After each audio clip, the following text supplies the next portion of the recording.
आज भारतवर्ष पालन करुछि 78तम स्वाधीनता दिवस। आज सारा देश पालन करुछि 78तम स्वाधीनता दिवस। पुरपल्ली ठारू आरंभ करी गाँ ठारू सहर पर्यंत बेस धूमधाम रे पालन हेउछि आजिर दिन।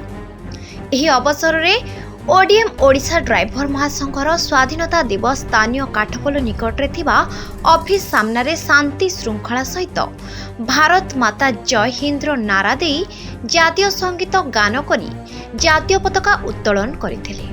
आज एही कार्यक्रम रे मुख्य अतिथि रूपे जोग देथिले पुरी आरटीओ श्रीयुक्त रविन जेना महोदय एवं ओडिशा ड्राइवर महासंघर सभापति पप्पू मिश्र, उपसभापति बापी कुमार, संपादक संतोष बेहेरा सह संपादक चंदन मुखर्जी एवं एही संघर अनेक ड्राइवर प्रमुख जोगदे आजिर कार्यक्रम को परिचालना करथिले।